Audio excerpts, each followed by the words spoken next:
unicellular, multicellular forms that are water-bound, mostly in the oceans initially. And then after billions of years, finding the roots in the fresh waters. Hmm. And it's only in the last 500 odd million years the plants have moved onto land. Oh, okay. So one of the key questions you're asking is about a sapling taking root on a rock, right? Right. So in order to do that, they need roots, Right. right? So when the plants first moved out of water, they did not have roots. Okay.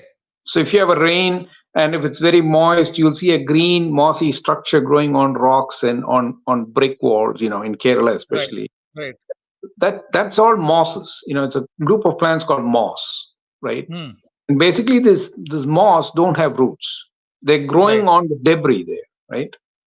But they have root-like structures called unicellular projections called rhizoids.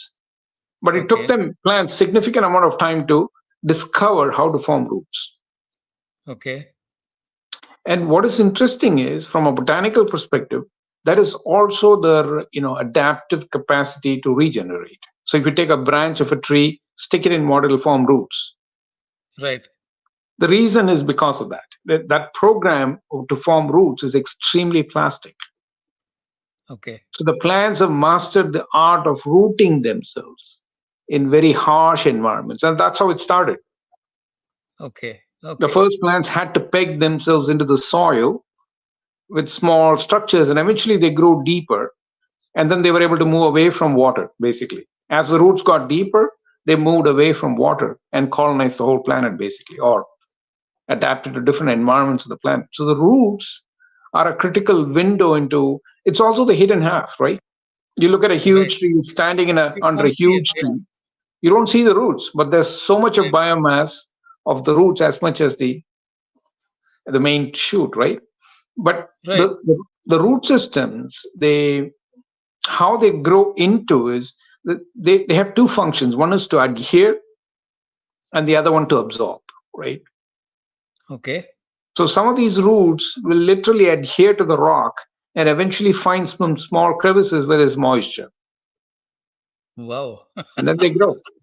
And then if they hit Okay. soil, they would go deeper, right? Okay. So the roots are, the question is actually very interesting, that how do they grow on these structures? Is because they have these two properties, right? One is to adhere to things, and the Right. second is to absorb. So even if there is a little bit of moisture, that's enough for them to grow. And once they start growing, there's more biomass, there's debris, things gather, there's moisture. It traps the moisture Wow. from the environment, and then it grows. And that's how they grow on all these odd surfaces. But you give them a little bit more water, they'll flourish and grow. Anyway, wow. I mean, it's such a wonderful story because these things are happening all around us, and we simply neglect it because in our minds, it is as if something, we even use the term something has gone to seed, which is actually an apt description. Yeah. But gone to seed is almost as if it is in ruins, it's denuded. And yet, the way you describe it, it's full of life. Yeah, Because, seed, the seed is a miracle in the world of plants. right, Is a miracle because it can go through dormancy phases which last for more than a decade. wow. And actually, last few years ago, they discovered a Yeah, seed which is like 10,000 years old. I forget the number of years.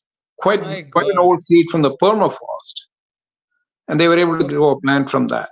What that means is they are living structures, right?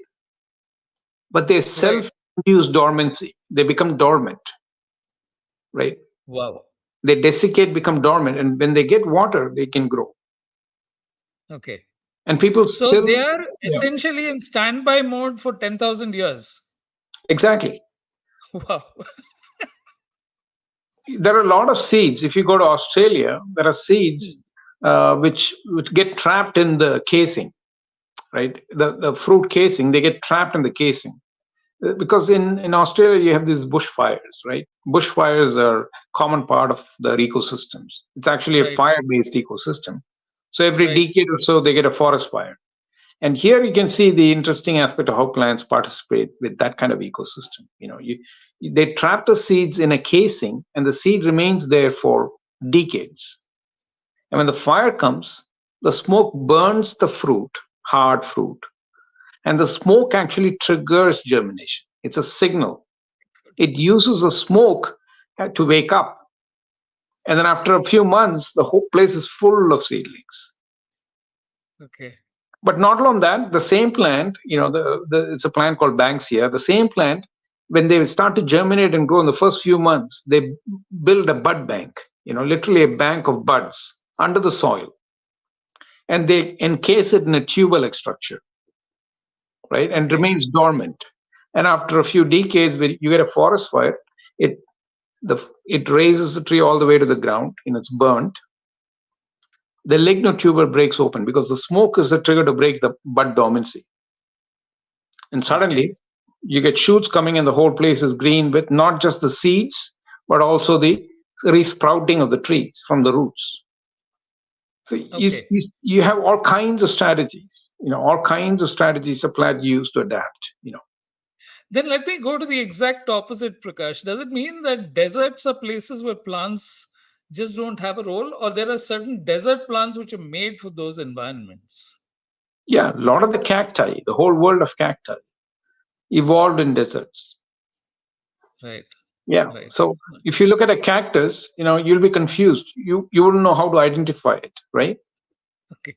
It's a highly modified structure. It's modified itself. It doesn't do much during the day. It does everything at night. Okay.